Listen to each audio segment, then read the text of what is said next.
Donc, bienvenue à tous pour ce petit talk. On va parler de Inertia.js. Donc, ce talk va être splitté en deux parties. Il y aura une première partie un peu théorique, école scolaire, avec un PowerPoint, une keynote pour être précis. Il y a des slides, je ne suis pas trop convaincu, mais je dois vous avouer que je me suis bien amusé à les faire, donc je les ai laissés et j'espère que ça vous fera rire un peu. N'hésitez pas à poser des questions tout au long, que ce soit durant la partie théorique et la partie pratique. Il y a un chat possible en haut à droite sur le Discord. Vous voyez une petite bulle avec peut-être un nombre de messages. N'hésitez pas à cliquer dessus, ça ouvrira un chat. Et il y a des modérateurs avec moi qui vont tout simplement prendre vos questions, les noter et me les poser si jamais elles sont intéressantes, hein, bien sûr. Et je tiens juste à vous signaler que c'est normal si après cette petite introduction, donc la partie théorique, vous n'ayez pas encore tout compris, que ce soit un peu flou. C'est le but de la démo qu'on fera par la suite, c'est d'enlever un peu ce flou pour éviter de vous balancer en fait 40 slides avec des exemples de code. C'est pas l'objectif, là ce sera vraiment de la théorie et après on partira sur la pratique. Donc c'est normal si jamais vous êtes c'est un peu dans le flou. Et n'hésitez pas à poser des questions. Sur ce, j'espère que tout le monde voit bien le slide. Et on est parti. Donc, le sommaire de ce talk, c'est très simple. On va voir au début une petite, l'évolution des architectures web. On va notamment parler de SSR et de CSR. Si vous ne comprenez pas ces acronymes, on les verra par la suite et vous les comprendrez. On va voir après le défi des SPA modernes. Donc là, si vous ne connaissez pas SPA, vous allez connaître ce que c'est juste après. Finalement, on va parler d'Inertia.js, qui est une solution qui permet d'harmoniser un peu tout ça. Et au final, une petite démo en point 4. Donc, pour commencer, comment fonctionne un site? Voilà, une question que normalement, j'espère, tout le monde a la réponse. Mais on va voir ensemble. Donc, on aura d'un côté un client, de l'autre côté un petit serveur. On va les séparer par une petite ligne. Et du coup, on a une petite boule rouge. Voilà, le client fait get slash. Le serveur dit tu veux récupérer slash, ok, moi je m'en occupe. Qu'est-ce que le serveur va faire? Il va travailler un peu, voilà, il va faire générer quelque chose. Et une fois qu'il a fini, le serveur va nous renvoyer une réponse qui est en général de l'HTML. Bien sûr, l'HTML ne vient pas seul, hein, il y a quelque chose de plus, il y a du JS, par exemple du CSS, des images, ce qu'on appelle des ressources. Okay, ça, qu'on fasse du CSR ou du SSR, donc SSR c'est pour du rendu côté serveur et on en parlera après, CSR c'est du rendu côté client, eh bien, la réponse est la même. C'est de tous les cas, la première fois, de l'HTML. Maintenant, dans certains cas, il y a un petit coquin, là dans le tas, on ne va pas le citer, mais il gigote un peu. Et ben, ce petit coquin, des fois, il veut tout diriger. Et ce petit coquin, du coup, qu'est-ce qu'il va faire? Eh ben, va lui aller appeler le serveur va travailler et va retourner autre chose qui s'appelle du JSON. Donc, c'est un format qui permet simplement de passer des données d'une manière simple à lire dans la plupart des langages. Et une fois que ce JSON est sur le client, ce petit malin qui gigotait avant, il va le traiter tout simplement pour rendre de l'HTML. Voilà. Donc ça, c'est le concept du client-side rendering, c'est-à-dire que c'est le client qui va faire le rendu. Donc on va en parler juste après. Le problème de faire cette technique, on va dire, de ce rendu côté client, c'est qu'on a notre poteau, le JavaScript ici présent, qui va du coup diriger le client. Et on a un deuxième poteau qui s'appelle CO. Et ce deuxième poteau, le problème, c'est que quand il voit le mot-clé JavaScript, qu'est-ce qu'il fait? Il le dézingue tout simplement. C'est-à-dire que la plupart des robots, en fait, ne vont pas lire bien le JavaScript, ou tout simplement ne pas lire le JavaScript. Et ça peut créer des problèmes de SEO. Donc SEO, c'est Search Engine Optimization. C'est-à-dire que vous avez tout simplement pas de... vous ne serez pas référencé sur Google. Alors pourquoi ça fait ça? C'est très simple. Si on reprend notre petite boule ici, au moment où on reçoit de l'HTML, on reçoit un HTML qui va ressembler à ça. Et pour ceux qui n'ont pas remarqué, c'est vide. Hein, juste ici, là, si jamais vous n'avez pas vu, c'est vide. Voilà. C'est vide, pourquoi? Parce que, comme je l'ai expliqué juste avant, le JS, il va prendre le contrôle de cette page, il va aller sur le serveur chercher des informations, revenir sur le client, compute quelque chose, et là, faire du changement pour générer de l'HTML. OK? Donc pourquoi on fait des SPA? Parce qu'au final, on se dit, mais pourquoi on fait cette génération du HTML côté client plutôt que côté serveur? Eh bien, il y a plein de raisons à ça. Hein, on peut citer notamment que c'est plus réactif. Hein. D'ailleurs, le nom React du framework prend tout son sens. C'est-à-dire que vous pouvez avoir des éléments un peu partout sur la page qui réagissent entre eux d'une manière très simple à rédiger dans ces différents technos. Vous n'avez pas forcément besoin de référencement. On peut citer notamment des admin panel, par exemple, ou même Discord. Hein. Discord est une SPA, par exemple. On s'en fiche d'avoir du référencement dans un chat. Il n'y a pas besoin de recharger une page à chaque navigation. Sur un site standard, quand vous cliquez sur un lien, la requête part au serveur, le serveur fait quelque chose, vous retourne de l'HTML et la page est re-rendue côté client. Du coup, vous avez de nouveau un rechargement complet de la page. C'est-à-dire que vous pouvez essayer, si vous changez la taille d'un élément, par exemple, ou la couleur d'un élément avec l'inspecteur sur votre client web, au moment où vous allez changer de page, ça va tout simplement l'enlever parce qu'il y a un re-rendu complet. Et on peut noter aussi que l'ADX est bien meilleur. Ça fait maintenant des années, peut-être bientôt 10 ans, que des technos existent, notamment React, Svelte, Angular, Vue, qui permettent de créer des interfaces. Ce sont des librairies qui ont été faites dans le seul but de créer des interfaces, ce qui rend l'ADX vraiment extraordinaire pour créer des interfaces. Et on peut citer en autre cas que peu de gens peut-être imaginent, c'est moins de charge serveur. Il faut imaginer que faire du rendu côté serveur, ça a un certain coût pour votre serveur, alors que le rendu côté client est dispatché sur tous vos clients. C'est-à-dire que si vous avez 1000 clients, 1000 clients feront le rendu, mais ce n'est pas vos serveurs qui feront le rendu pour ces 1000 clients. J'espère que ça fait un peu sens, mais concrètement, moins de charge serveur. Donc au final, on peut se dire, il y a pas mal de petits avantages quand même de faire des SPA.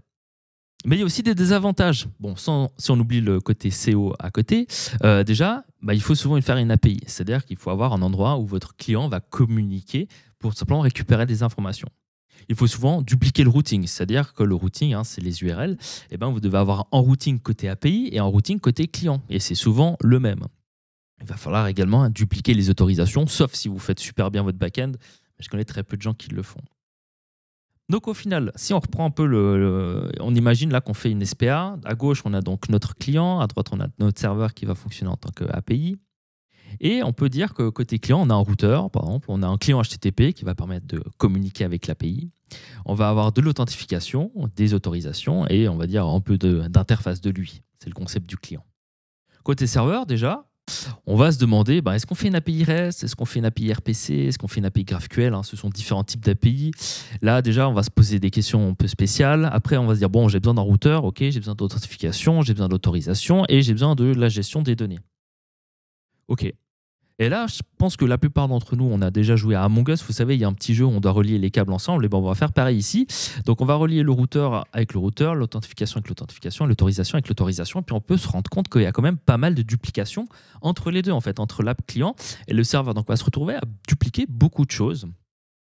On peut noter aussi que la plupart des gens font des API type resourceful. Donc, un petit exemple tout bête, côté client, vous allez appeler /article/create.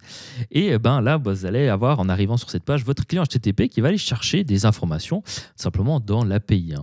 Quelle information il pourrait aller chercher? On peut imaginer, par exemple, qu'il va aller faire une recherche pour récupérer les différentes catégories d'articles que vous pourrez créer ou les différents tags. Pourquoi? Parce que ce sont des informations qui sont nécessaires pour créer en fait tout simplement un article. Okay.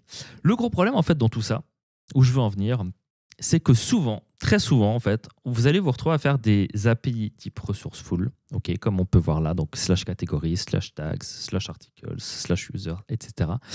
Alors qu'au final, vous êtes le seul client de votre propre API. C'est-à-dire que vous allez faire une API et faire un front en React par exemple, ou en Vue, ou en Angular, ou en ce que vous voulez. Alors que cette API va être utilisée par une seule personne, c'est vous-même.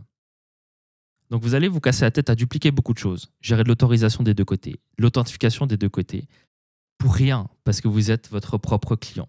Une API généraliste, comme j'aime bien les appeler, ou resourceful, c'est utile quand vous avez plein de clients qui vont communiquer avec votre API, quand vous avez besoin de l'ouvrir au monde.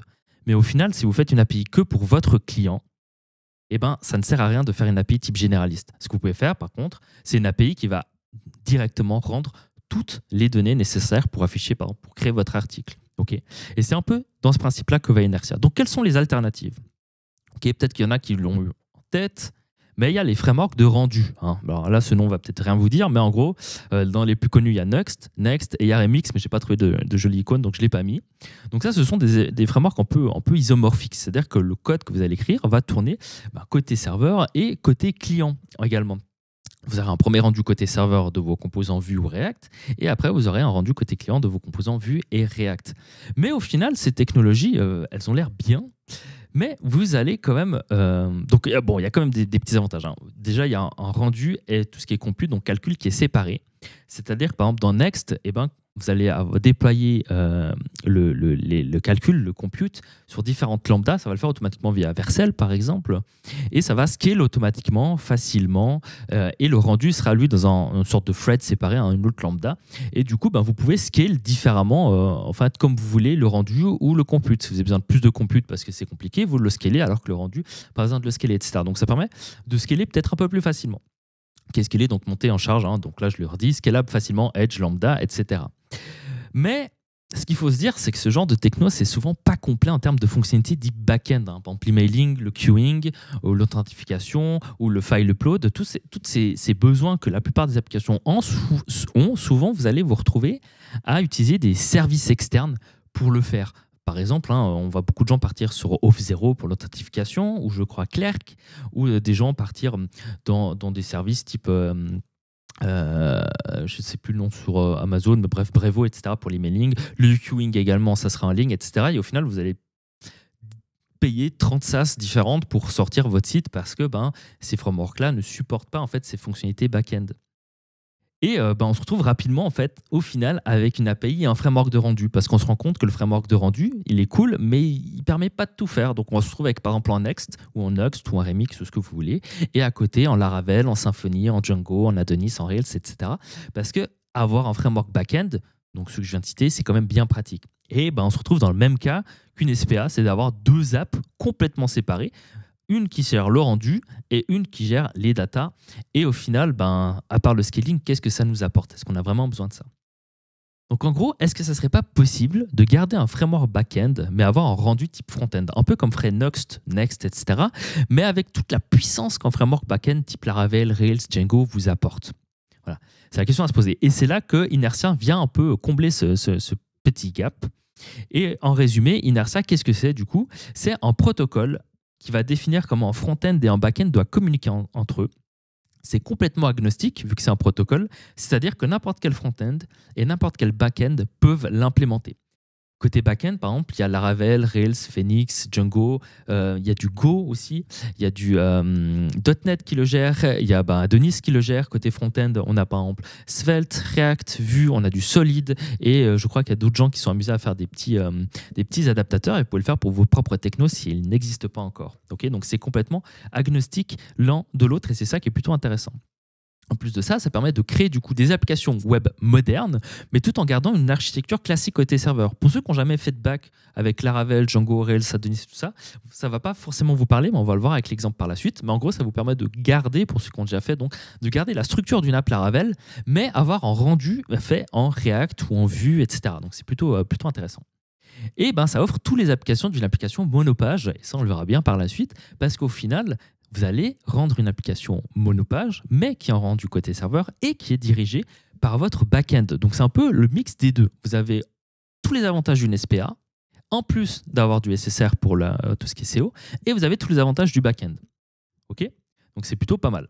Voilà. Et le Inertia peut gérer du SSR si nécessaire, offrant une flexibilité supplémentaire. Donc là, ça vous permet d'avoir un peu le meilleur des deux mondes. À noter une chose, parce qu'on me l'a dit sur Twitter, c'était une question. Quel défaut de la techno quand même? Je ne l'ai pas mis dans le slide, mais je vais vous le dire. Concrètement, le problème de cette techno, c'est que vous allez quand même créer ce qu'on appelle un monolithe. Donc un monolithe, ça va être une grosse code base avec votre front et votre back-end au même endroit. Ça ne va pas être deux projets différents, ça va vraiment être au même endroit. Alors ça amène plein d'avantages, mais ça peut amener des défauts chez certaines personnes, suivant ce qu'ils ont dans leur entreprise.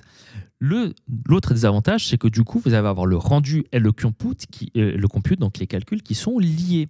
Si vous vous souvenez, avant, je vous ai parlé de Nuxt, Next et tout ça. L'avantage, c'est que le compute et le rendu étaient pas liés, ou pareil, sur une API et une SPA, c'est pas lié. Le rendu est fait côté client et le compute est fait côté serveur. Là, en l'occurrence, tout va être fait un peu au même endroit.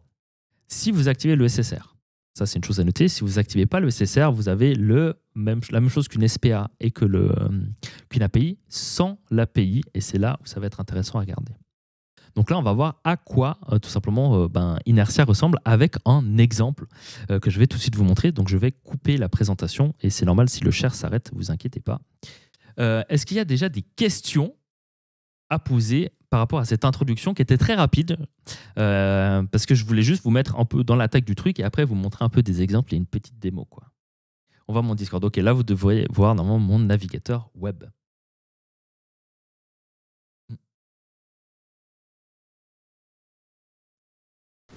J'allais dire, il y a quelqu'un qui avait posé une question qui avait l'air intéressante, mais elle a disparu du chat. Et je pense que Julien a répondu. Ah non, ok. Est-ce qu'on pourrait utiliser des services Ok, est-ce qu'on pourrait utiliser des services comme Supabase, Firebase dans un projet React par exemple? Oui, on pourrait tout à fait. Mais Firebase, Supabase n'est de loin pas un back-end. C'est une DB as a service, j'ai envie de dire un back-end as a service, mais ça n'est pas la même puissance du tout qu'en back-end. Tu vas vite avoir des limitations ou avoir des problèmes en l'utilisant, quoi. Et puis, il faut rappeler aussi que, en tout cas pour Firebase, Supabase, je connais pas trop, il y a pas mal de failles de sécurité qui sont liées à Firebase parce que les gens l'utilisent très mal et la sécurisent pas comme il faut. Et du coup, en gros, si je me souviens bien, il y a pas mal de trucs qui ont été tellement mal configurés avec Firebase que n'importe quel client pouvait accéder aux données de tous les autres clients. Donc ça gardait en tête quand même. Ouais. Et puis à Faire noter attention avec, que ça reste en service externe. C'est ça, ça reste en service externe. Ça reste en service externe, donc vous n'avez pas la main dessus. Ok. On peut l'utiliser avec Fastafi. Peut-être. Il faut aller voir sur la doc d'Inertia hein, ou de vos différents frameworks. Il y a des fois des adaptateurs. Ça s'appelle comme ça. Là, en l'occurrence, moi, je vais vous présenter. Et pareil pour Java ou Spring Boot, il me semble qu'il y a un adaptateur, mais je ne suis pas sûr. Donc, il faut aller voir sur la doc de Inertia. Je vous ai fait une petite table de démo. En l'occurrence, ça utilise Adonis derrière, mais on s'en bat les reins parce que on va parler d'Inertia et Inertia fonctionne avec n'importe quel back-end. Donc, si vous voyez du code back-end qui est du Adonis, c'est pas grave, ça sera pareil dans la plupart des adaptateurs en fait que vous allez utiliser, que ce soit Laravel, Symfony, Rails à nouveau, etc. Donc, on va voir un peu à quoi ça ressemble quand même. Ok. Donc là, si tout le monde va bien, j'ai une petite démo avec quelques exemples de routing, comment on gère les formulaires par exemple, et de 3 fonctionnalités qui ont été ajoutées différemment. Motorise. Alors, ok, mais les DevTools, ok, les DevTools, je peux pas zoomer malheureusement. Je crois pas. Non, il veut pas. Mais c'est pas grave. C'est pas grave. Je vais recharger la page. Et on va voir que le premier rendu, donc le slash ici, la racine, et si je vais voir dans la réponse, on peut voir en gros, bon, sans les CSS bien sûr, hein, mais qu'on gère un certain rendu HTML. Okay, vous voyez peut-être pas forcément super grand sur votre écran, mais on peut voir que j'ai bien Home, par exemple ici, mon routing, ici, enfin la navigation, etc. Ok, parce que j'ai activé le rendu côté serveur. Donc là, j'ai une réponse qui m'est retournée par le serveur, dite SSR du coup, donc il me rend tel quel l'HTML. Hein. Si je fais row ici, on peut voir que j'ai de l'HTML qui m'est rendu avec toutes mes informations. Maintenant ici, j'ai un petit bouton qui me permet d'aller sur la page About. Alors avant, je vais juste cleaner ici ma navigation et je vais cliquer dessus. J'ai fait expressément que cette page About, elle prenne un petit moment pour s'afficher. Donc elle va mettre 1 seconde, je crois. Et je vais cliquer dessus. On peut voir qu'il y a une petite barre bleue. Alors c'est très subtil en haut. Et j'ai la page About qui s'affiche. Mais maintenant, on va aller voir en fait qu'est-ce qui a vraiment été fait pour m'afficher cette page. Donc en cliquant ici dessus, on peut voir que ma réponse, ce n'est plus de l'HTML, mais c'est du JSON. Alors je sais que c'est peut-être un peu petit, mais concrètement, cette réponse-là va contenir 3 choses très importantes. 1, c'est le composant affiché. 2, c'est l'URL tout simplement où je suis. Et 3, c'est les props à envoyer dans le composant affiché. Donc en gros, tout en haut, il me dit affiche le composant about et envoie-lui ces props-là. En l'occurrence, la props ici, c'est le temps. C'est le temps de quand la page a été rendue sur le serveur. Okay, on peut voir qu'en deuxième entrée, j'ai about.vue. Pourquoi? Parce que c'est les loadés, donc ça veut dire que c'est chargé en delay. On ne va pas tout charger toute l'app dès le début. Donc Inertia sait qu'il doit charger le composant about, donc il allait charger le composant about.vue tout simplement, et il lui a injecté les props que mon backend lui a dit de l'injecter. Donc mon backend a dirigé le composant qui devait afficher et les props qui devaient afficher. Et donc là, je peux cliquer et on peut voir que j'ai pareil, hein, je suis de nouveau allé sur slash, sauf que c'est home cette fois, etc., etc. Maintenant, il y a un point à noter. Je vais faire un petit refresh. Il y a un moyen, bien sûr, parce que là, la page, on a pu voir qu'elle a mis 1 seconde à s'afficher, ce qui est un peu lent. Voilà, ça peut arriver que ça mette plutôt 200-300 millisecondes. Mais il y a une technique qui est très utile dans les SPA, c'est le prefetch. Alors là, au moment où je vais over cette page, enfin ce lien, là, on peut voir que la requête est déjà partie. Parce que on peut très bien lui demander, va précharger cette page, et comme ça, au moment où je clique sur le lien, en fait, tu l'auras déjà en cache. Et là, c'est le cas. Donc maintenant, si je clique dessus, on peut voir que la navigation a été instantanée et n'a pas été delay de 1 seconde comme on a pu le voir avant. Si je reviens en arrière, parce qu'il y a toujours du cache, là, tac, je clique, on peut voir que ça prend bien 1 seconde. Je reviens sur le routing, je hover, et là, c'est presque instantané. Et là, maintenant, c'est instantané. Donc c'est une technique plutôt sympa pour prefetch les liens et c'est toujours sympa. Si je vais sur la page About et que je fais un petit F5, on peut notamment voir, après une seconde toujours, hein, que si je vais dans l'URL About, le premier document qui vient, j'ai bien un rendu côté serveur à nouveau. Donc voilà, le concept d'Inertia pour tout ce qui est routing, c'est si vous l'avez activé bien entendu, un rendu côté serveur à la première navigation et après en fait vous avez une hydratation de votre application web. Donc là en l'occurrence c'est du Vue dans mon cas, mais ça peut être du React, du Svelte à nouveau, etc. qui est réalisé. Donc premier rendu côté serveur si vous l'activez, sinon ça sera que du rendu côté client. Et après c'est une SPA qui se lance. Donc là on a tous les avantages d'une SPA. Donc par exemple comment on gère les formes. Donc le formulaire ici, on peut voir qu'il y a un petit helper Inertia, alors on ne le voit pas ici, je vous montrerai le code après, qui permet en fait de stocker les données d'une manière réactive. On peut le voir ici. Maintenant, quand je vais faire submit, j'ai automatiquement réalisé une attente, je crois, de 2-3 secondes pour vous montrer un peu que ça agit comme une SPA en fait. Donc là, en l'occurrence, là, je vais avoir une erreur. Voilà, il va me dire que c'est pas un mail valide. Donc je vais mettre un mail valide et je vais juste marquer juste ASD ici. Si je fais un submit, on peut voir que j'ai directement une erreur qui m'est retournée. Voilà, le message devrait faire au moins 10 caractères. Cette erreur-là, elle n'est pas faite sur le client. Je n'ai pas une validation côté client qui va me valider l'erreur. Non. Cette erreur-là, en fait, la requête est partie sur le serveur a fait la validation de mes données, et le serveur m'a retourné les erreurs, qui est automatiquement géré par l'adaptateur et, en l'occurrence ici, le helper d'Inertia pour gérer les formulaires. Et on peut voir que j'ai bien ici une petite props errors. Donc ça, c'est en fait le dump de notre helper. Avec ici message, c'est le nom du champ ici. Et qui me dit, voilà, le message devrait faire 10 caractères de long. Pareil, si d'ailleurs je fais un nom trop court, si je fais un mail qui n'est pas valable, j'aurai la même erreur. Maintenant, imaginons que je corrige mon erreur et que je refais un petit submit. Donc on peut voir que là, ça tourne. Voilà. Et là, il me dit, votre message a bien été envoyé. Alors si jamais il y a des jumps au niveau on peut voir du layout, c'est juste parce qu'il y avait l'erreur avant.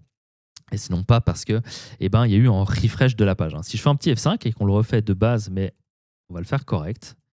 Ici, on peut voir que j'ai bien mon petit submit qui pop. Et ici, le petit message qui s'affiche. Donc tout ça est fait côté client. Donc la requête est faite en asynchrone, comme si on était dans une SPA, d'une manière assez simpliste. Et on verra bien sûr le code par la suite, comment c'est géré côté client, parce que c'est ça qui nous paraît intéressant. Autre petite fonctionnalité sympathique, on a le polling. Donc le polling, c'est d'aller récupérer les informations tous les X temps. Donc là, on peut voir qu'on a les informations qui se mettent à jour à cet endroit-là. Et c'est les informations tout simplement qui sont retournées par le serveur en props à nouveau. Donc voilà, on dit juste à mon composant, écoute, mets-toi à jour toutes les secondes, en l'occurrence ici. Et toutes les secondes, on peut voir ici que ça défile et qu'il y a une requête qui part sur mon serveur. Et bien sûr, je peux continuer à avoir des choses interactives. Là, j'ai un petit bouton, quand je clique dessus, ça augmente. Et ça ne va pas rafraîchir ce bouton, ça va juste rafraîchir certaines informations qui sont passées en props sur le serveur. En l'occurrence, ici, le temps qui est rendu par le serveur. Donc ça, c'est plutôt intéressant. Autre exemple plutôt sympathique, c'est un petit helper qui va nous charger des informations seulement quand on est visible. Donc là, en l'occurrence, je pourrais vous montrer ici, mais ça risque d'être petit. On peut voir, je ne sais pas si on voit bien ici, mais que les props, concrètement, donnés à ce composant-là, sont vides. Donc, il n'y a rien là. Là, j'ai rien, j'ai tout qui est vide. Je vais scroller un peu. Et là, on va voir que j'ai une partie commentaire avec un chargement. Et là, d'un coup, on a chargé des commentaires. Et en fait, ça, à nouveau, j'ai aucun code à faire côté client. Qu'est-ce qui va se passer? C'est que moi, je vais dire, de mon côté, là, côté back-end, que ces propriétés, donc les commentaires, sont optionnels, ne sont pas nécessaires pour le rendu tout simplement du composant initialement. Par contre, quand je vais arriver à une certaine partie, en l'occurrence c'était la partie commentaires, on va aller recharger les informations pour aller charger les commentaires. Donc là, on peut voir qu'il y a un deuxième call qui est parti. Et j'ai fait expressément que ça prenne du temps à nouveau pour qu'on ait un petit chargement. Et on peut revoir, si on le voit bien à nouveau au streaming, je ne sais pas. Mais ici, j'ai un tableau maintenant avec des commentaires. Et c'est exactement le même composant. C'est juste que ça a été chargé après coup, une fois que c'était visible. Ce qui est plutôt intéressant pour charger justement des commentaires ou ce genre de choses dans des endroits où on ne va pas forcément. Un autre point que les gens adorent dans des SPA, c'est les loaders. Voilà, les fameux loaders, on clique sur une page et il y a des choses qui s'affichent et d'autres qui prennent du temps à charger. Donc, on va les charger après coup, mais on ne va pas delay. Donc, on ne va pas retarder l'affichage de la page pour le client parce que c'est une mauvaise UX, donc expérience utilisateur. Et ben, on a ça aussi, des deferred props, ça s'appelle. C'est-à-dire que là, j'ai directement rendu ma page parce que j'ai déjà la liste des utilisateurs inscrits sur mon application. Mais les métriques qui sont là, par exemple, on peut imaginer que ça fait une query à quelque part et que c'est assez lent, et ben, elles sont diffèrent, donc elles sont retardées. Enfin, elles ne sont pas vraiment retardées, mais il ne va pas les attendre pour afficher la page et il va aller les charger en arrière-plan. Donc, si je repars et je reviens, on peut voir vraiment que du coup, là, elles mettent 5 secondes, 5-6 secondes à s'afficher. Je crois que j'ai défini. Et ça ne va pas rendre problématique l'affichage d'une page si certaines données sont lentes. Et à nouveau, à ce moment-là, côté client, j'ai rien besoin d'écrire. Et côté serveur, j'ai rien besoin vraiment d'écrire de plus. Mais on verra ça après dans le code. Dernier petit exemple que je vais vous montrer et après on va partir dans le code pour que vous puissiez voir un peu plus en détail comment c'est fait, c'est les fragments. Alors ça, c'est un petit ajout que j'ai fait. Concrètement, si je ici clear à nouveau ici, on va afficher là. Et là, on peut voir qu'on a un client time et server time. Alors, qu'est-ce qui s'est passé? En fait, ce server time là, c'est une autre URL qui me l'a rendu. Je vais m'expliquer. En gros, quand on fait le when visible ici, par exemple, ou le deferred props, c'est tout dans le même contrôleur. Donc en contrôleur, ça va être un objet qui va tout simplement, ou une fonction qui va rendre quelque chose suite à une URL. On appelle sur une URL. En l'occurrence, là, je suis sur l'URL defer. Okay. Ici, je suis sur l'URL fragment. L'URL fragment, qu'est-ce qu'elle fait? Elle va rendre cette chose-là, client time. Okay, c'est juste un composant qui va m'afficher le temps client. Et je lui dis, j'aimerais que tu m'affiches le contenu de la page fragment. Ça va être assez technique, mais vous allez vite comprendre qu'on va faire le code. Donc là, il a appelé la page fragment. Et la page fragment, elle m'a rendu tout simplement en notre server time, je crois. Voilà, il m'a rendu tout simplement, en fait, en autre composant. Il m'a dit, OK, vas-y, je vais appeler cette page, je vais charger ses props. Alors, je te dis, il faut afficher ce composant avec ces données-là et il va me l'injecter dans ma page. OK. C'est par exemple ce que j'utilise sur mon site pour dire si je suis en live ou pas. Imaginons qu'on a une information qu'on va avoir sur absolument toutes les pages de notre site. Au lieu de l'envoyer dans chaque contrôleur ou de l'envoyer un global, etc., on peut très bien avoir un endpoint dédié qui va dire affiche-moi ce composant-là avec ces props-là, et ça vous l'affiche. Donc c'est le cas de ce server time ici, concrètement. Quand on ira voir le code, vous verrez que c'est un appel à une autre URL externe, que d'ailleurs on peut appeler nous-mêmes, qui s'appelle server time. Et si je l'appelle, il y a une superbe erreur. Magnifique. L'exemple de ouf. Mais entre guillemets, ça fonctionne pour le cas ici. OK? Et je sais pourquoi ça ne fonctionne pas. C'est parce que je ne l'ai pas configuré pour l'exemple pour que ça fonctionne. Mais là, on peut voir du coup server time avec les props. Est-ce qu'il y a des questions sur ces exemples avant qu'on ait voir le code? Parce que je vais devoir couper mon share et le relancer afin que vous puissiez le suivre. Enfin, je ne crois pas que je suis obligé de le couper. Je crois que je peux l'ajouter. Attends, il y a des questions. Je crois que Julien y répond à pas mal de questions. Je n'ai pas compris les fragments. Ouais, c'est le plus technique. On va voir comment ça fonctionne. Alors, si je comprends bien, pour les deferred props, par exemple, tu appelles ta page, si tu rends une partie des infos pendant que le reste arrive et ça update tout seul. Exactement, c'est exactement ça. Si je reprends l'exemple ici, là, j'affiche en direct les utilisateurs, en fait. Donc ça, c'est l'information qui vient depuis le serveur, c'est pas mis dans la page. En direct, ces informations-là, parce qu'elles sont tout simplement disponibles immédiatement. Et j'ai des informations qui vont peut-être prendre un certain temps à être chargées, comme, on va dire, des métriques, un nombre d'utilisateurs inscrits, je sais pas... nombre de posts, c'est des exemples bidons bien sûr, et elles vont être chargées en arrière-plan et mis à jour automatiquement sur le composant une fois qu'elles sont disponibles. Voilà, si je reviens dessus, on peut voir qu'il y a un petit loader parce qu'elles sont simplement pas là, et après, paf, elles vont apparaître parce qu'elles ont été defer, comme on dit. C'est deux requêtes, le defer. Le code sera mis à disposition bien sûr si vous voulez après regarder un peu. Alors, je crois que Julien a répondu à toutes les autres questions. N'hésitez pas à les reposer si jamais. Donc, le code, à quoi ça ressemble? Je vais peut-être agrandir un tout petit peu. Veuillez m'excuser. Hop, on va aller dans apparence, et on va passer à 125. Je pense que ça sera pas mal. Comme ça, tout le monde pourra bien voir. Ok, je pense que là, c'est pas mal. Donc, concrètement, à nouveau, on est dans une app Adonis. Mon but, c'est pas de vous expliquer Adonis. Donc on va se focus sur ce fichier inertia et sur ce fichier route. J'ai tout mis dans le fichier route. Donc le fichier route, ça va définir en fait une URL et ça va associer une action à une URL. Donc en premier lieu, on va reprendre à notre slash là. Donc c'est le routing ici. Je suis désolé pour les flashbangs. J'ai pas pensé à ça quand j'ai fait la démo. Comment ça fonctionne? C'est très simple. Au lieu d'appeler ce que dans la plupart des frameworks, vous feriez par exemple en Vue. Imaginons que vous utilisez, je sais pas, pug.render. Et là, vous mettez votre fichier .pug, par exemple. Hein. Ou dans Laravel, c'est view home.blade, par exemple. .php.blade. Ou je ne sais quoi dans la techno que vous utilisez. Et ben, vous allez appeler inertia.render. Et après, vous mettez en fait le nom du composant que vous voulez afficher. Donc Home. Ce composant Home, là, en fait, il se retrouve dans le dossier Inertia. Le dossier Inertia, c'est toute l'app Inertia. Donc ça, c'est spécifique à Adonis. Ça ne sera peut-être pas le cas dans votre adaptateur. Et on a un dossier page ici. Et on peut voir qu'on a plein de pages, dont la Home. Et la Home, c'est un composant vue standard. Il n'y a rien de spécial à ce composant. On peut voir juste que j'importe le composant link de Inertia. Un composant que moi-même j'ai défini ici, qui s'appelle page title, qui me permet d'afficher mon petit Home.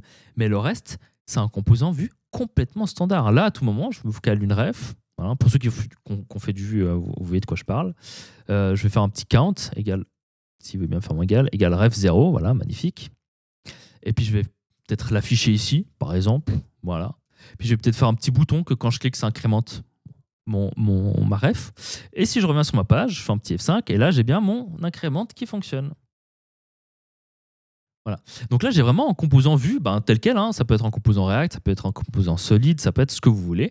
Mais il n'y a rien de spécial dans ce composant. On peut voir ici, pour le prefetching, j'ai juste à rajouter l'attribut prefetch. En fait, et Inertia, derrière, va s'occuper tout seul d'aller précharger la route /about. Et la route /about, à quoi elle ressemble? Elle est aussi simple que la première.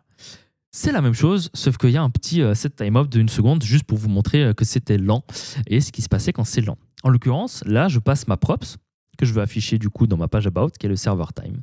Donc si je reviens à nouveau ici, que je vais aller sur le hover, que je clique, qui est instantané du coup maintenant, et cette props-là, c'est exactement ça qui vient depuis le serveur. Donc là, rien de bien spécial, c'est de l'affichage de 2 pages complètement random qui n'ont vraiment aucune... rien de spécial, quoi. Donc le contact, à quoi ça ressemble? La page de contact, pour rappeler, c'est le formulaire ici.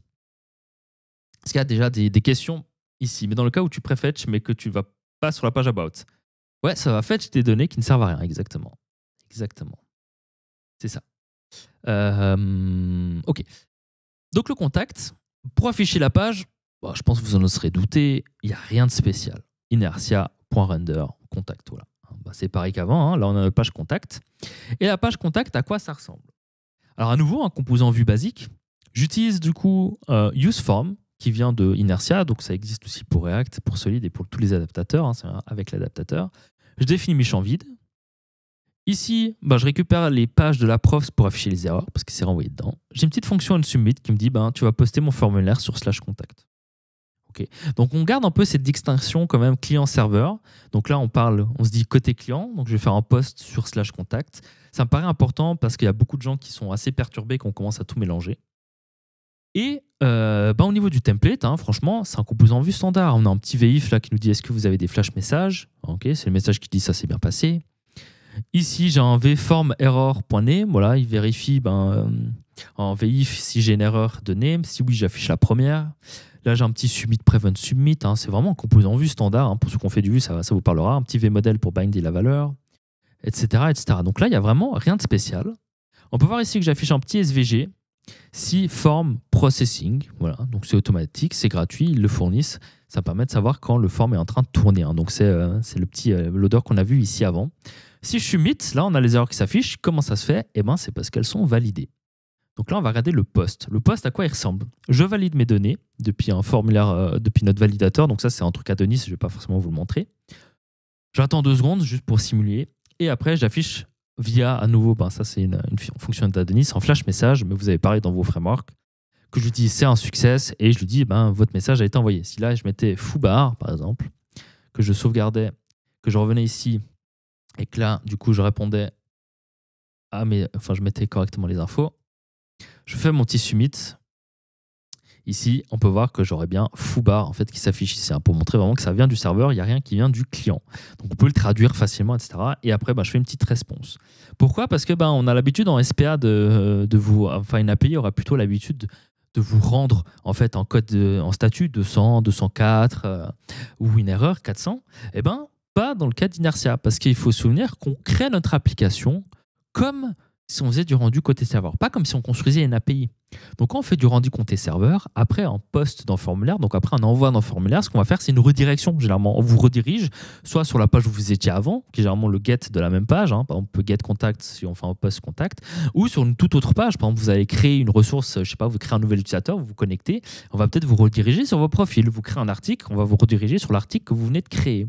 Et ça se fait via des redirections. Alors que si on imagine une SPA et un client à côté, généralement, l'API va vous dire « Ok, j'ai créé l'article qui a l'ID 1 ou 2 par exemple, et le front va dire « Ok, j'ai reçu l'ID 2 en réponse et je vais rediriger mon client sur la page /articles/2 par exemple. » Et ça, c'est une chose à faire sur le client et votre serveur va vous redonner des données. Là, en l'occurrence, à nouveau, l'objectif, c'est qu'on code notre apps comme si on faisait du back-end de base. C'est comme si on faisait du rendu Blade, du rendu Twig, du rendu Bug, du rendu Edge, etc.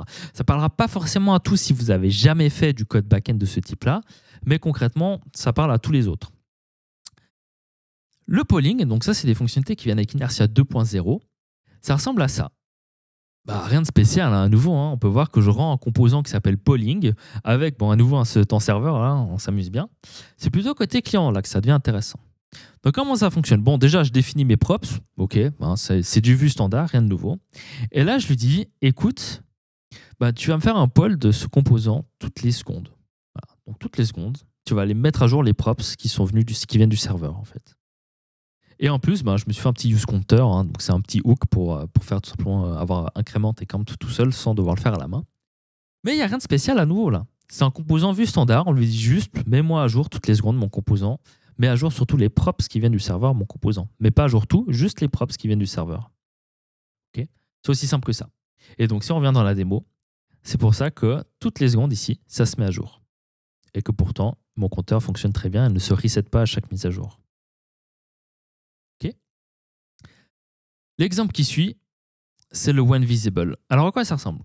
Ici, ça devient un peu plus dégueulasse. Et c'est là où vous verrez bien que les fragments seront intéressants. Donc, je rends mon composant when visible. Et là, en fait, la props comments, la props des commentaires, et on peut voir que j'utilise inertia.optional. Ça prend une async function en paramètre, donc une fonction asynchrone. En l'occurrence, elle est en bas. Et qu'est-ce qu'elle va faire? Elle va attendre 2 secondes et vous retourner des fake données. Pour la démo, on pourrait imaginer que ça fait un call à API ou un call à NDB ici.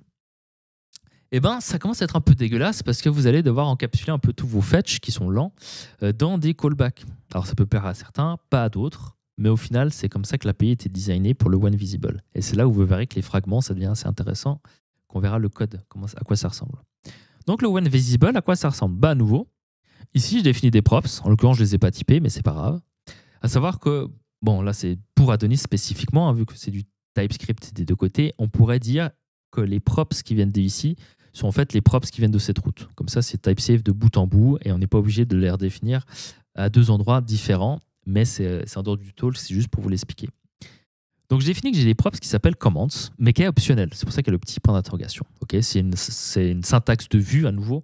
Donc, c'est spécifique à vue ici. Dans React, c'est un peu pareil. Je pense que vous verrez un petit point d'interrogation. Et là, on peut voir que j'ai un composant when visible. Donc, à nouveau, ce composant, si je scrolle en haut, il vient d'Inertia. Okay. Et qu'est-ce qu'il va faire?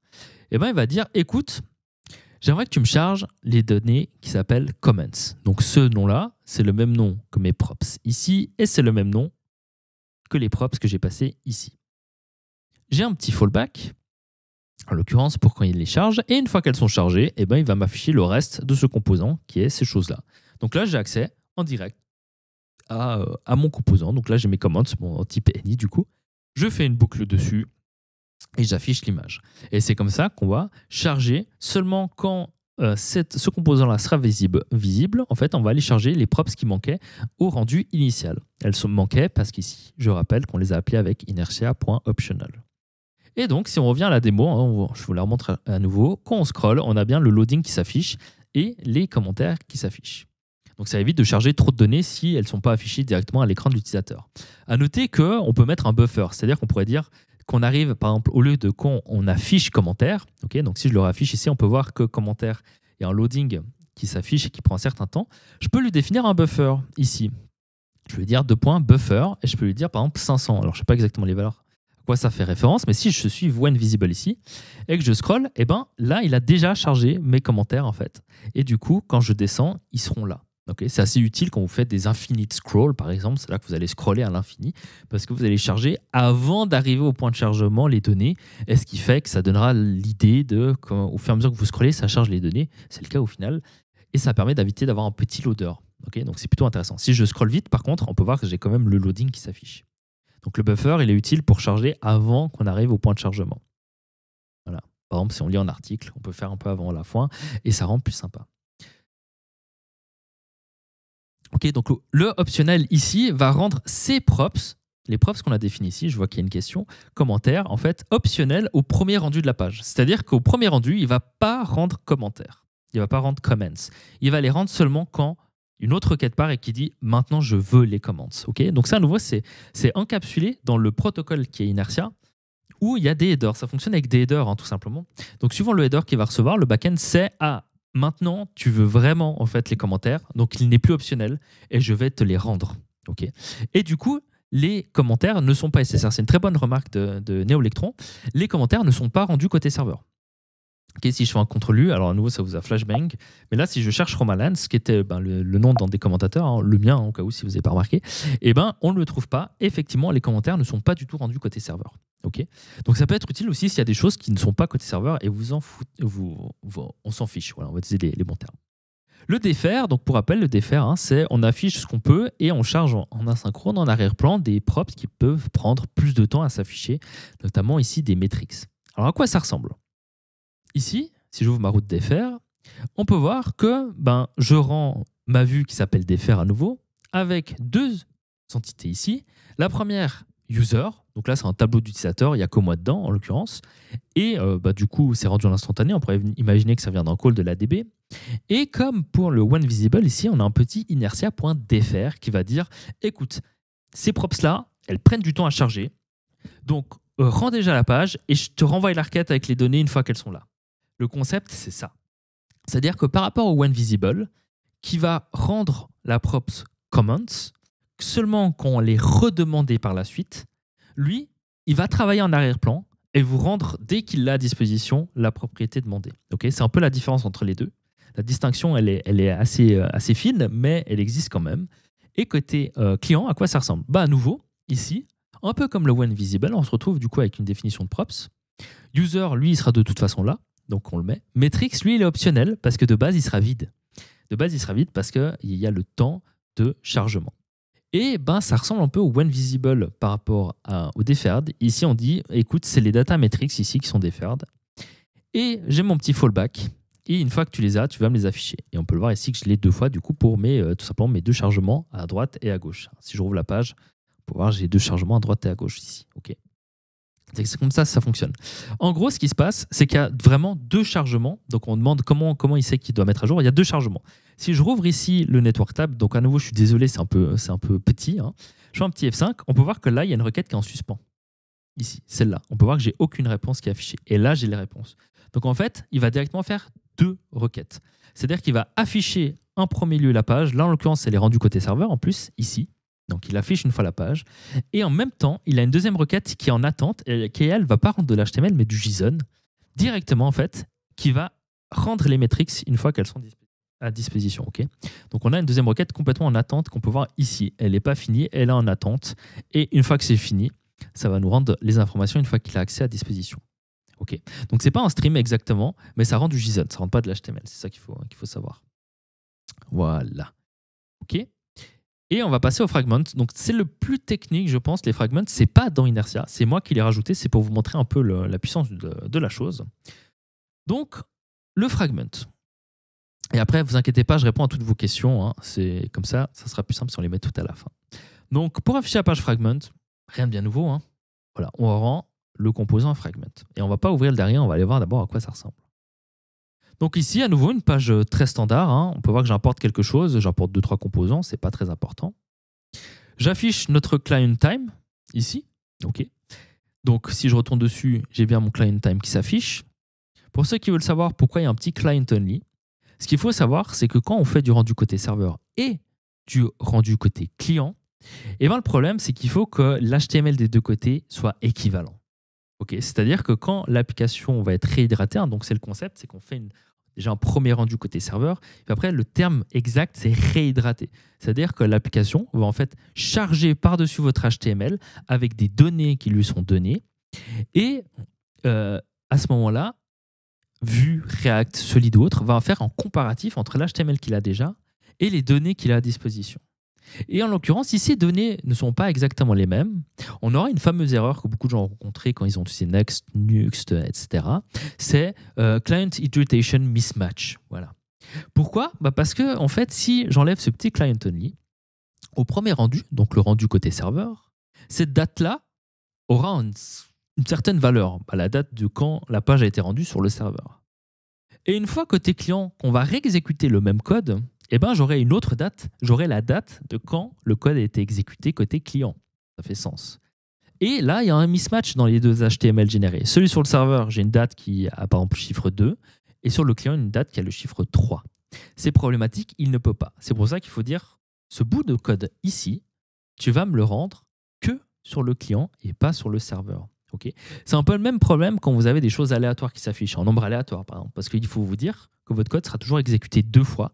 Et si dans les 2 exécutions, il ne donne pas le même résultat, il faut que votre code soit client-only ou server-only, aussi, c'est une possibilité. Bref, donc ça, c'est pour l'explication de pourquoi il y a ce composant-là ici. Et après, on peut voir que j'ai un load fragment. Donc là, un peu spécial. Dans les autres, on avait toujours la suite dans le même composant. Ici, pas du tout. On a une source. On a un petit fallback qui dit ce qui s'affiche quand ça charge. Mais ici, la source, on peut voir que c'est une URL. Donc en gros, je dis à mon template ici, va charger le contenu en fait de cette URL et tu vas me remplacer le composant qui m'est retourné par ce contenu, comme si c'était une page, par tu vas me le remplacer tout simplement dans cet espace-là. Donc ça, on regarde à quoi ça ressemble. Ici, server time. J'ai mon petit set timeout à nouveau pour faire croire que c'est lent. Et il n'y a rien de spécial ici. Je rends une vue telle quelle, serveur souligné time, avec le temps de quand il a été rendu sur le serveur. Rien de spécial ici. Vraiment, il n'y a rien de spécial. Ça pourrait être defer, ça pourrait être when visible, ça pourrait être n'importe quelle autre route. Je lui dis simplement, tu vas me rendre telle vue, telle chose. Moi, en l'occurrence, ici, mon load fragment, donc qui est fait maison, je lui ai dit d'aller charger dans fragments les pages. C'est pour ça que ça n'a pas marché avant quand j'ai voulu l'afficher. Et dans fragments, j'ai simplement un server time qui n'est quoi d'autre qu'un composant vue. Tout simple. Qui va du coup avoir une prof server time et qui va m'afficher le server time ici. Donc en gros, pour résumer, ça m'évite de surcharger en fait le contrôleur ou le handler, le root handler, donc ici, qui va charger la page de plein d'informations qui ne seraient pas utiles. On peut reprendre l'exemple des commentaires, si on reprend ici les commentaires, par exemple. Au lieu d'aller charger les commentaires dans le même contrôleur, je pourrais avoir une route dédiée qui va me charger les commentaires et me les afficher tels quels. Ça permet du coup de faire une meilleure séparation en fait métier de votre code. Okay. Comme je le répète, si par exemple vous allez afficher une information dans la sidebar ici, voilà, donc c'est-à-dire que sur chaque page elle y est, vous allez rapidement avoir la problématique de définir où cette information va être stockée. Est-ce qu'elle est gardée en cache sur le client? Est-ce qu'elle est retournée sur chaque contrôleur? Est-ce qu'elle est mise globalement à disposition? Ou pourquoi pas avoir un fragment en fait et d'avoir un propre endpoint qui va simplement rendre ce fragment et que les autres composants puissent l'insérer. C'est aussi simple que ça. C'est très puissant et ça permet vraiment de faire une distinction. Là, on pourrait imaginer par exemple là, à ce moment-là, ici, que je vais charger des commentaires ici, charger des commentaires par exemple. À ce moment-là. Et j'affiche les commentaires. Et du coup, ça remplace le petit inertia.optional ici. Donc après, ce sont des outils qui sont mis à disposition par cette techno et c'est à vous en fait de l'utiliser comme vous voulez l'utiliser. Le gros point à noter dans toute cette démo, c'est que j'ai écrit mon application ici comme si j'écrivais une application back-end standard et mon front-end comme si j'écrivais une application front-end standard. La différence, c'est que c'est mon back-end qui dirige mon front-end. Vous avez pu voir côté front-end, si je reprends mon formulaire, je n'ai aucun call API. Je n'ai pas des calls API pour aller chercher des données. Je n'ai pas des calls API pour aller poster des données. En l'occurrence, ici, on peut dire que c'est un call API, mais vous me comprenez. Je n'ai pas de routeur défini. Tout est géré par mon back-end. Mais tout le rendu est fait sur le client et côté Vue, React, Svelte, etc. Là, c'est une petite démo, hein, mais pour ceux qui ne le savent pas, j'ai mon site internet qui devrait popper là-dedans, ici, voilà, qui est fait dans cette techno, voilà, qui est fait complètement en inertia avec du Vue. Donc, c'est une application un peu plus robuste. Je voulais juste vous la montrer pour vous montrer un peu l'avantage également que ça permet de faire ça. Donc là, c'est un exemple un peu plus gros, ok. Et après, on reviendra aux exemples que je vais vous montrer, je vous répondrai à vos questions. On adore faire des design systems en front. C'est-à-dire, un design system, concrètement, c'est d'avoir un endroit séparé où vous pouvez avoir la définition de tous vos composants. C'est le cas de mon site. Ici, j'ai un petit design system avec un storybook, avec tous mes composants, avatar, button, checkbox, silent only, etc. Et ces composants, ils utilisent tous derrière ArcUI, par exemple. ArcUI, qui est une librairie qui permet de créer facilement, ici on peut voir ça ici, là, qui permet de créer facilement des composants, tout simplement, des dialogues, des drop-downs, etc. Donc ici, j'ai créé un design system complet en Vue.js qui est tout simplement utilisé dans mon application. Mon application qui est écrite avec Adonis à nouveau. J'ai mon petit inertia ici, j'ai des pages. Et là, par exemple, je vais pouvoir afficher, je sais pas, la landing page et on peut voir que je charge des composants de mon design system. Alors, j'ai rien installé, c'est pour ça qu'il y a du rouge partout, vous inquiétez pas. Mais là, par exemple, j'ai le composant héros, le composant lien, le composant article card qui sont toutes définis dans mon design system et que j'utilise pour tout simplement afficher ma page. Donc, ça permet vraiment d'avoir tout l'avantage d'une SPA, de pouvoir splitter en plein de composants, créer des composants intéressants avec ArcUI, Radix, Headless UI, Nox UI, ou ce que vous voulez, mais de garder en fait un front assez simple à utiliser qui sert vraiment pour le rendu et pas pour tout le tralala qui vient avec, quoi. J'espère que ça fait sens. Je vais fermer cet exemple-là si je peux. Vous savez quoi, on va ouvrir l'autre tout simplement. Et puis la vie est belle. Tac, voilà. Là, vous devrez revoir l'autre. Yes. Donc, est-ce qu'il y a des questions par rapport à tous ces exemples et on arrive gentiment vers la fin. Ça fait 1 heure, donc c'est parfaitement dans les temps, j'ai envie de dire. Et donc, je vais profiter pour répondre à toutes vos questions si vous en avez. Il y avait quelques questions, oui. Que je retrouve les questions qu'il y avait. Je vais reprendre du début, parce qu'il y en a eu pas mal pendant ta presse. Yes. N'hésitez pas à les reposter si elles n'ont pas été répondues, parce que je sais que Julien a répondu à pas mal de questions en cours. Que je retrouve des intéressantes. Alors, à quoi sert Inertia sans SSR? C'est une très bonne question. En gros, si on reprend la petite présentation théorique au début, quand tu fais une SPA, donc avec React, avec Vue et tout ça, tu vas te retrouver à dupliquer beaucoup de choses. Donc avoir un routeur côté front-end, un client HTTP qui va devoir aller appeler une API côté back-end, donc tu dois créer une API. Tu dois faire un système d'autorisation et d'authentification qui fonctionne bien entre les deux, que ce soit via token, cookie ou certains font du JSON Web Token. Donc tu vas devoir gérer l'état si tu n'es plus authentifié côté client, si tu n'es plus authentifié côté API, et tu vas dupliquer beaucoup de choses et te compliquer la vie. Alors c'est cool de faire ça pour apprendre, ou c'est cool de faire ça si tu comptes avoir plusieurs clients. Mais souvent ce que les gens font, c'est qu'ils ont un seul client. C'est eux-mêmes. C'est toi, tu fais une app React, par exemple, avec un back en Spring, ou une app Angular avec un back en Spring, par exemple, ou une app en React avec un back en Fastify, ou autre. Et du coup, tu te retrouves à dupliquer beaucoup de choses et à te compliquer un peu la vie pour rien, parce que tu pourrais très bien utiliser Inertia avec ton framework back-end, utiliser ton framework front-end favori, ton framework back-end favori, et en fait tout diriger depuis le back-end. Parce que du coup, si tu vas afficher une page, par exemple moi dans ma landing page sur mon site internet, tu vois, je vais charger les 4 derniers articles, les 4 dernières vidéos, je vais vérifier si tu es authentifié ou pas, peut-être les top commentaires d'une de mes vidéos, j'en sais rien. Et tout ça, ça sera fait au même endroit et je vais simplement tout envoyer à mon composant. Il n'y aura pas de call API, il ne va pas aller chercher 4 données différentes parce que j'ai 4 endpoints différents pour charger ces données. Du coup, j'ai 4 spinners, mais du coup, j'utilise Suspense et vu que j'ai Suspense, j'ai qu'un spinner et pas 4, etc. Tu vois, le composant sera directement affiché avec les données qui viennent du back-end en même temps. Paf, les 4 qui sont là en même temps parce que j'ai un endpoint qui m'affiche tout. C'est ça le grand avantage d'utiliser Inertia, même si tu ne fais pas de SSR. Est-ce qu'on peut quand même mettre le front et le back dans des serveurs différents? C'est compliqué, mais c'est faisable. C'est faisable d'avoir le rendu de tes composants dans un serveur différent. À noter que là, en l'occurrence, l'exemple utilise Adonis, et Adonis, ça tourne sur du Node.js. Et les serveurs de rendu de ces technos-là, React, Vue, Svelte et j'en passe, utilise quoi? Vite, qui tourne sur Node.js. Donc, si vous faites du Laravel, du Rails, etc., vous ne pourrez pas avoir un SSR aussi intégré que ça. Ça tournera là déjà sur un serveur externe. C'est là que vous aurez votre serveur PHP. Vous aurez un serveur Node qui va s'occuper juste de faire du rendu côté serveur. Et votre serveur PHP va appeler le serveur Node pour avoir le rendu et rendre l'HTML à côté. C'est expliqué ça dans leur doc, mais concrètement, là, du coup, vous avez déjà séparé tout ce qui est logique d'affichage et computing, calcul. Voilà, en espérant avoir répondu à cette question. Il y avait Yacine qui avait une petite question il y a 25 minutes. Il voulait savoir si on pouvait prefetch sur autre chose que l'événement over. T'es passé assez vite sur le prefetch. Bonne question, je ne sais pas. Il faudrait aller voir la doc de Inertia. C'est une très bonne question. Et si c'est pas le cas, je pense qu'on peut faire une issue pour le proposer. Mais je pense qu'on peut prefetch je sais plus le terme, mais en gros via code.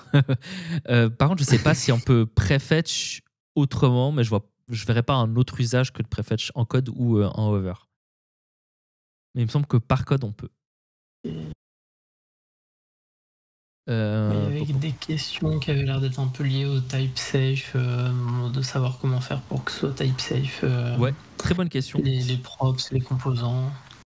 Très bonne question. Alors, dans le code de mon exemple, de mon site, que vous devriez voir s'afficher. Yes, je confirme. Oui, on le voit vide, mais on le voit. Ouais. Ok, voilà, paf. Eh ben, on va ouvrir par exemple ici la page, la landing page, hein, et on peut voir que ici, j'ai un composant, enfin une props qui s'appelle VM, qui est typé à Landing View Model Serialized. Et si je l'affiche, en fait, eh ben, c'est typé par rapport à mon DTO, hein, ici. Donc en DTO, c'est ce qui permet mon serializer qui va serialiser mon article. Donc c'est type safe de bout en bout à ce niveau-là, parce que mes props, en fait, ne sont pas définis côté client, mais en fait, mes props prennent ce qui est retourné par le serveur, en l'occurrence ici mon serializer. Okay, donc on peut très bien typer, alors à nouveau, ça fonctionne ici parce que c'est du TypeScript des deux côtés. Si vous faites du Rails, du Laravel, du Django, du Phoenix ou tout autre langage, eh ben, vous ne pourrez pas le faire aussi facilement parce que vous ne pouvez pas partager les types entre le client et le serveur. C'est un peu l'avantage de faire du JS partout, quoi. Mais en l'occurrence, ici, les props peuvent être typées. Elles ne sont pas en mode je définis mes props ici et je renvoie quelque chose. Non, c'est vraiment les props ici auront le type de ce qui est retourné par le serveur. Pour les liens, c'est pareil. On peut utiliser juste pour informer Tuyo. Tuyo, qui est une librairie qui permet de faire un client RPC, en fait, tout simplement de tout endpoint. Moi, en l'occurrence, ici, j'utilise pour générer des URL qui sont, du coup, là, si je fais un CTRL-C, ah non, ça marche pas parce que je n'ai pas installé les dépendances, tant pis. Mais concrètement, j'ai les URL qui sont retournés depuis le serveur. Et pareil, mon client, je peux utiliser pour aller appeler des route serveur et ça va me faire une réponse type safe, etc. Mais je vous invite à aller voir la doc de Tuyo pour ça. Mais ça, c'est dans le cas de Adonis et pas forcément d'autres technos. Voilà. Ok.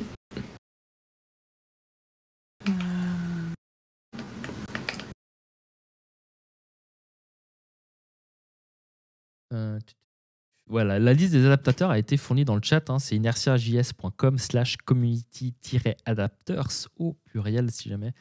Elle sera mise dans la description de la vidéo pour ceux qui regardent la rediffusion. Bien sûr, et vous avez une liste des adaptateurs communautaires qui ont été créés et qui ont été ajoutés à ça. Parce qu'il y en a peut-être d'autres qui ont été créés et qui ne sont pas ajoutés.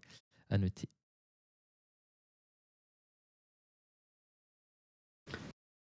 Alors, si je vais sur l'URL dans Web, non, vas-y.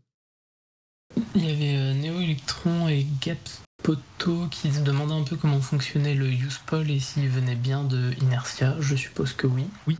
Oui, tout à fait. Le UsePoll ici vient complètement de Inertia. Exactement comment il fonctionne derrière, je pense qu'il va simplement rappeler la même vue constamment pour aller recharger les props qui viennent du serveur. Si vous voulez, mon intuition, c'est comme ça qu'il fonctionne. Il n'y a rien de bien spécial ni de magique derrière. Ok. Alors, quand tu dis activer le SSR, comment cela se fait? Alors, c'est très simple. Côté. Alors, à nouveau, je vais vous présenter comment ça marche côté Adonis. Pour les autres, il vous faudra aller voir la documentation des autres adaptateurs que vous utilisez. Côté Adonis, en fait, on a une config dans config ici Inertia et vous allez activer le petit SSR à true. Voilà, fin de l'histoire, c'est finito. Vous n'avez rien besoin de faire de plus. Non, en vrai, il y a une petite différence. Vous devez créer un autre fichier parce qu'une application Vue, React, Svelte ou autre, ça n'est pas initié de la même manière si c'est rendu côté serveur ou pas. Bon, tout est documenté, mais là, en gros, j'ai un fichier ssr.ts qui lui sera chargé en cas de SSR. On peut voir qu'il fait une create SSR app qui vient de Vue, alors que le fichier app ici ne fait pas ça. Ah si, il fait un truc similaire, ok. Mais ok, bon, dans ce cas-là, c'était un peu un exemple bidon du coup, mais il y a deux fichiers à créer ici et ici. Et concrètement, c'est défini ici. À savoir, vous pouvez définir certaines pages qui sont rendues côté serveur et d'autres pas. Par exemple, à nouveau sur mon site internet, qui est open source d'ailleurs, si vous voulez aller voir le code, mais je ne rends pas côté SSR, côté serveur, donc tout ce qui est l'administration, parce que ça n'est pas utile, tout simplement de rendre une administration, c'est derrière un login wall, comme on dit, donc ça ne sert à rien de faire du SSR derrière des pages qui ne sont disponibles que si vous êtes authentifié, parce bien sûr, un robot ne va pas s'authentifier sur votre site pour le parser. Voilà. Et donc c'est configurable. Ici, là, vous avez un petit page, et ça prend une fonction, et la fonction peut dire oui ou non, en retournant true ou false, si ça doit faire du SSR ou pas. Voilà, en gros. Okay. Il y avait Supertrunk qui demandait comment tu fais pour fetch des données dans un composant qui n'est pas une page. Fetch de la data avec un param sur un composant qui n'est pas une page. C'est-à-dire faire un call API. En fait, tu as tout à fait la capacité de faire des calls API ici. Si ça répond à ta question, par exemple, imaginons ici, je vais me faire une route, ok, qui va en faire un get sur /test. La route, ce qu'elle va me faire, c'est me rendre du JSON. On ne va pas me rendre en composant ici. Je vais rendre tout simplement un JSON avec Hello World, si j'arrive à écrire, avec un petit Hello World. Voilà, je crois que la syntaxe est bien. Ok, donc là j'ai une page /test qui va me rendre Hello World. On peut aller la tester. Est-ce qu'on voit ici mon navigateur ou pas? Oui. Oui, ok. Donc si je vais sur /test, on peut voir que j'ai bien, paf, ici, mon petit JSON, ok. Je retourne dans une page, hein, on va aller sur la page home, hein, tiens, puisqu'on est fou. Page home, hop, et là je vais faire un peu de code vue. Hein. Là, à nouveau, je suis donc sur mon composant vue, et je vais faire un petit hook onMounted, et on va aller fetch ici /test. Ok, et après on va récupérer la réponse, et on va faire un response JSON, et après on va à la console log, par exemple. Paf. Donc si je retourne à la racine ici, on peut voir dans ma console, enfin vous voyez à nouveau, je suis désolé, ça doit être un peu petit, mais on peut voir que j'ai bien mon objet qui a été logué, et dans mon réseau aussi, on peut voir que j'ai bien mon call qui a été fait sur /test et qui m'a retourné du JSON. À nouveau, c'est petit, je suis désolé, je ne peux pas zoomer, et on peut voir que j'ai bien mon JSON. Donc on peut, sans autre, faire des calls en fait sur n'importe quel endpoint qu'on veut, que ce soit sur notre propre API ou une API externe, côté client, parce que, à nouveau, c'est du Vue. Voilà, en espérant avoir répondu à la question. Julien parlait aussi d'un peu de use page derrière. Du coup, en gros, j'imagine l'idée, c'est que ton contrôleur il retourne plus de données que nécessaire, et tes sous-composants de page, ils vont aller récupérer tes données via le use page. Si je comprends bien. Le use page, en fait, va vous donner un peu ce qui est rendu, tout ce qui est rendu côté. Bon, là, en l'occurrence, il faut que j'ouvre sur une autre page parce que sinon c'est du SSR. Voilà, va vous retourner en fait un peu tout ça. Donc ce use page peut être utilisé partout en fait dans votre descendance de composants. En l'occurrence, ici j'ai que des pages, j'ai pas vraiment de sous-composants. Quoique j'ai page title, etc. Mais là en fait, on a accès à un use page. Et ce use page ici va en fait tout vous retourner. Donc là, par exemple, si dans le title, j'ai envie d'afficher tout ce que ma page est retournée, et on peut voir que c'est un sous-composant, c'est ça qu'il faut se dire, c'est pas directement la page. On peut voir que j'ai quand même accès aux props qui me sont donnés côté serveur, l'URL, le composant fichier, etc. Donc j'ai vraiment accès à tout, dont des données qui sont peut-être globales. Parce qu'il faut savoir, c'est qu'on peut avoir des données globales, et ça se passe à nouveau dans la config ici. Ça, c'est à nouveau c'est du Adonis. En l'occurrence, moi, j'affiche les erreurs et les flash messages, mais je pourrais très bien afficher un hello qui va me répondre world. Et du coup, sur toutes les pages, si c'est ça la syntaxe, ouais. Et du coup, sur toutes les pages, j'aurai mon petit hello ici world qui est envoyé. Voilà. Ça fait ça.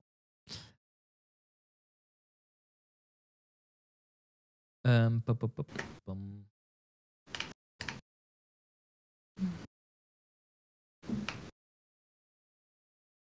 Non, si tu veux juste fetch avec un param, en fait, bah, c'est côté serveur ici que tu vas récupérer le paramètre. Voilà, je sais pas si c'est exactement ça que tu parles, mais imaginons que là, sur slash, imaginons que tu veux rajouter. Attendez, je vais enlever ce. Je vais enlever juste mon petit use page ici parce que c'est imbitable sinon. Touc, touc, touc, touc, touc. Voilà. Imaginons que ici tu veux envoyer un param get, je pense que c'est ça, par exemple qui s'appelle hello et qui contient world. J'ai pas de meilleurs exemples, je suis désolé. Et tu aimerais utiliser ce paramètre et l'afficher, c'est ça ta question?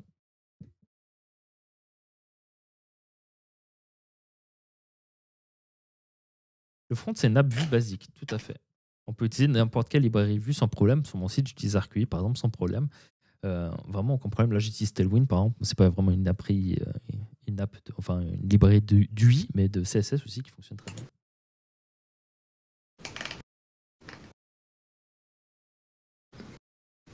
Ok.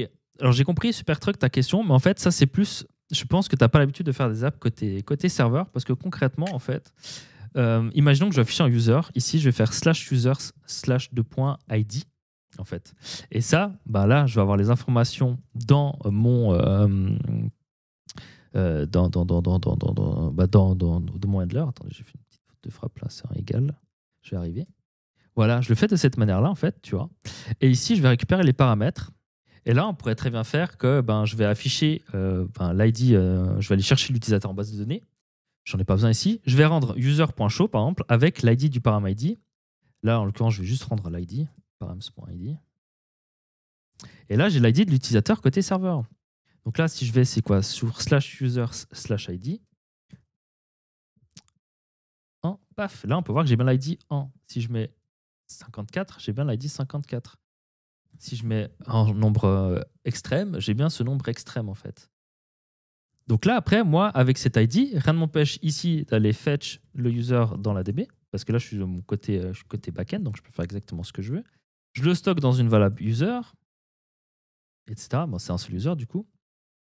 Et je retourne ma page à nouveau. Hein, je fais un inertia.render, user.show de mon utilisateur, en fait. Voilà. Et là, ça fonctionnera sans API. Donc, c'est-à-dire que je suis allé juste sur une route /users/en et je vais rendre tout simplement cette information. OK. Comme autre exemple que je peux donner, c'est si je vais sur mon site, du coup, parce qu'il tourne sur Inertia. Là, j'ai ma landing page. Je vais cliquer ici. L'URL a changé. Alors, vous ne le voyez pas, je vais vous l'afficher ici. Je pense que c'est trop petit. Ça ressemble à ça. Donc là, j'ai /article/ le JavaScript et c'est runtime.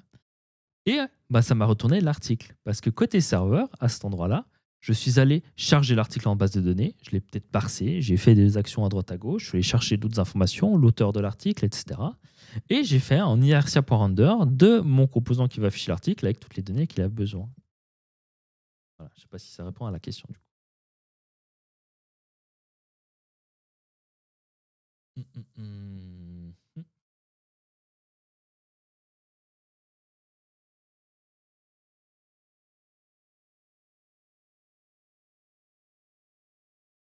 Alors, ça n'a peut-être rien à voir, mais si on veut pouvoir avoir les mêmes actions avec l'API et le front, est-ce que le CSR avec Inertia est bénéfice? Je suis pas sûr d'avoir compris la question quand tu dis avoir les mêmes actions avec l'API et le front. Je sais pas si tu peux peut-être éclaircir ce point.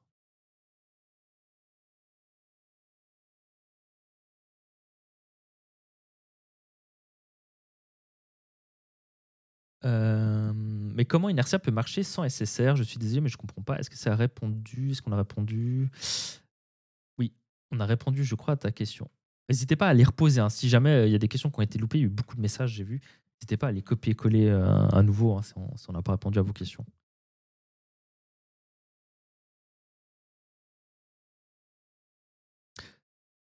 Routeur. Alors, ce fichier route, ici, là, c'est un fichier de Adonis. Hein, ça. Start, route. Il n'y a pas de routeur côté Inertia. Il n'y a aucun routeur côté Inertia. Le but d'Inertia, c'est un protocole, en fait, qui va expliquer à votre back-end comment parler à une application front-end, et à une application front-end de comment réagir à ce que dit l'application back-end. C'est le concept d'Inertia. Donc, le routeur, il est fait côté serveur. Il est fait en PHP, il est fait avec Laravel, par exemple. Il est fait ici, c'est du TypeScript avec Adonis. Donc ça, c'est du code purement côté serveur. Tout ça, c'est côté serveur. Le serveur, lui, ce qu'il va dire, il va driver l'API Inertia, il va la diriger en lui disant écoute, affiche-moi le composant 2. Et toi, affiche-moi le composant 3. Et toi, affiche-moi le composant 4. Et avec ces datas-là. Et si tu vas sur /user, affiche-moi le composant user.vue avec ces données-là et je t'envoie les données du user. C'est le back-end qui va diriger votre application front-end. Mais l'application front-end, on va garder tous les bénéfices d'une SPA et du coup avoir des frameworks à disposition type React, Vue, Svelte, Solid à nouveau, qui en fait sont faits pour écrire, c'est des briques qui sont faits pour écrire des interfaces graphiques et c'est beaucoup plus plaisant de travailler dedans que de travailler dans du Blade, dans du Edge ou dans de l'HTML natif. Voilà. Pour installer une librairie, ça marche comme d'hab avec un paquet. Exactement. Si je veux installer ArcUI ici, eh ben, je fais un npm, pnpm, yarn, ce que vous voulez, installe de la librairie et je peux l'importer après dans mon code front-end tel quel. Vraiment aucun problème à ça. J'ai pas d'exemple là de trucs que je pourrais importer. Mais ça fonctionne pareil. Vraiment, si vous voulez une application qui est plutôt complexe d'exemple, vous pouvez sans doute utiliser mon site. Celle-là sera mise à disposition, mais celle-là elle est très simpliste. Il n'y a pas de librairie externe, alors que par exemple sur mon site j'utilise ArcUI. Où il y a le site aussi de package d'Adonis, packages.adonisjs.com, qui est une app Inertia, ou Strili par exemple, mais qui n'est pas open source, qui est une app Inertia. Si je fais un redirect, eh ben, ce qui va se passer, c'est que le front-end, donc, il va réagir au redirect comme n'importe quel front-end et va faire la redirection lui-même.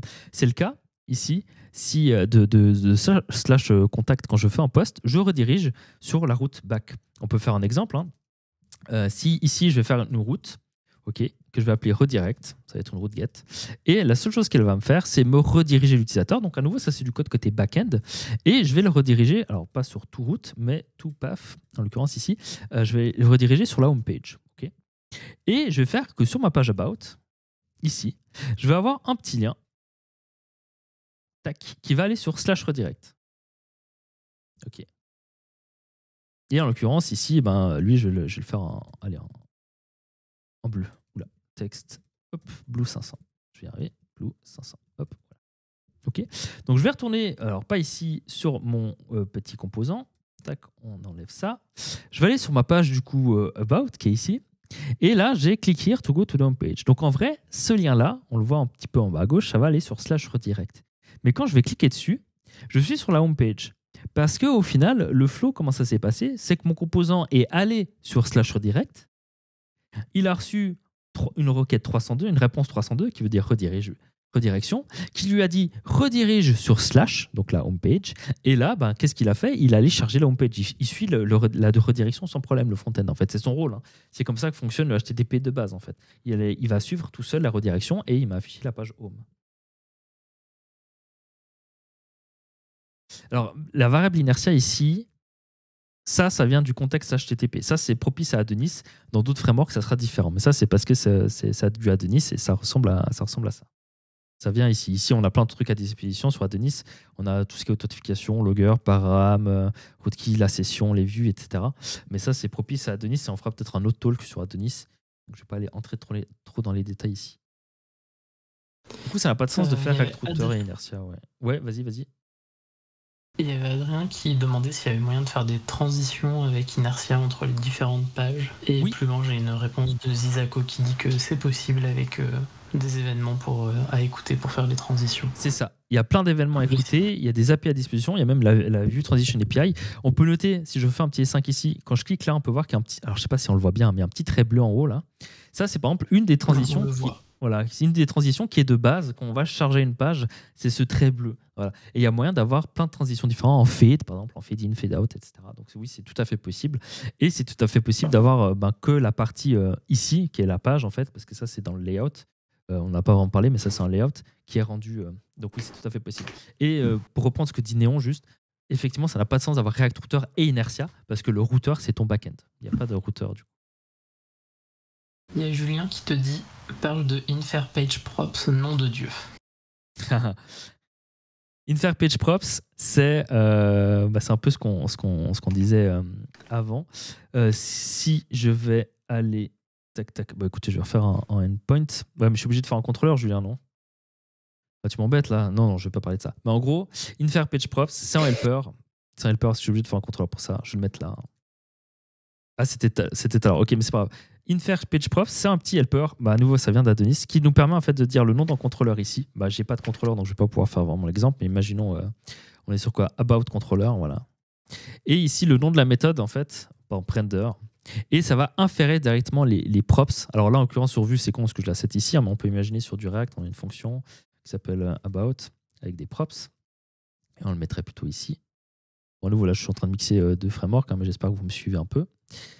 Tac. Et en fait, là, ça va directement inférer les props qui viennent du contrôleur sans que vous ayez rien besoin de faire. Donc, si sur le contrôleur, vous enlevez quelque chose, vous mettiez à aller en props.com, vous avez un props.comments à l'époque et vous l'enlevez, et ben votre code client sera faux. TypeScript va râler dessus parce qu'il lui, il saura qu'il n'y a plus comments. Et si vous rajoutez quelque chose, vous aurez il va vous l'informer en gros. Ça permet d'être type safe au niveau des props. Ouais. C'est un petit helper qui vous est fourni du coup par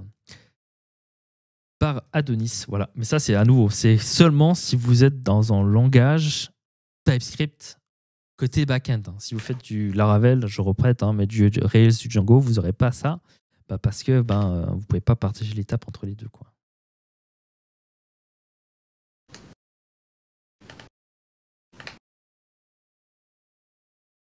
Voilà. Alors, si sur ton site, lors de la création d'un article, si tu veux le faire depuis un call externe au front, j'ai pas compris non plus la question. En gros, si je veux créer, quand je crée un article sur mon site, je fais pareil que sur la page contact que j'ai définie ici. C'est-à-dire que là, sur la page contact, j'ai mon petit use form avec mes champs du formulaire. Et quand je submit mon formulaire, j'ai mon unsubmit qui est appelé, qui va poster mon formulaire. Voilà. Donc il n'y a rien de bien spécial, il n'y a pas de call API à faire parce qu'il n'y a plus de concept d'API en l'occurrence. Je ne sais pas si ça répond à la question. En fait, si je comprends bien, l'intérêt de l'Inertia, c'est de pouvoir utiliser une app Vue, React, etc. en back-end sans s'embêter à utiliser Twigblade ou autre. Ouais, en gros, pour ceux qui font de ces autres technos, le but d'Inertia, c'est de pouvoir utiliser une techno front-end, une librairie front-end de gestion d'UI, comme Svelte, Solid, React, Vue, etc. Mais tout en gardant la puissance d'un serveur back-end, d'un framework back-end, type Rails, Laravel, Adonis, Django, etc., Symfony, Phoenix, Flask et autres, sans se casser la tête à créer une API. Parce que si on part de ce principe-là, généralement, on fait un client et une API à côté et on les fait communiquer via des calls HTTP. Là, en l'occurrence, quand vous allez utiliser Inertia, votre application va ressembler à une application standard back-end, monolithe, comme on dit, avec des vues qui sont rendues côté serveur, où on envoie toutes les données. On envoie directement toutes les données à la vue, et ce n'est pas la vue qui va aller chercher les infos qu'elle a besoin pour afficher sa page, ce que fait une SPA en général. Là, en l'occurrence, on lui envoie tout ce qu'elle a besoin pour être affiché, et elle gère que l'affichage. Donc on utilise les librairies UI pour faire de l'UI, et le back-end pour faire tout ce qui est fetching de données, autorisation, authentification, queuing, emailing, file uploads, etc.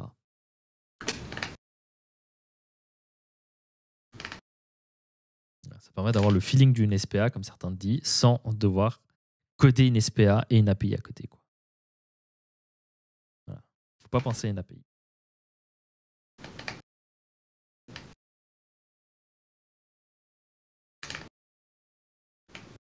Allez, on prend encore quelques questions, parce qu'on va dépasser l'heure et demie sinon. Je crois que j'ai regardé un petit peu tout ce qu'il y avait d'autre dans le chat. Je vois pas d'autres questions qui a besoin de faire remonter qui n'ont pas été déjà répondues. Parfait, merci en tout cas. Merci, j'espère que ça vous aura plu. N'hésitez pas, d'ailleurs, je vois qu'il y a plein de gens qui ne sont pas encore présentés. N'hésitez pas à vous présenter dans la communauté. Si vous vous présentez, vous aurez accès à plus de canaux et vous pourrez parler dans ces canaux aussi. Et ça permet d'avoir une communauté un peu plus active. Et j'espère que si vous êtes motivé à faire un talk sur un sujet, n'hésitez pas à vous lancer. C'est le but, c'est sympa. Et on se reverra, je pense, bientôt pour un talk sur Adonis. Peut-être.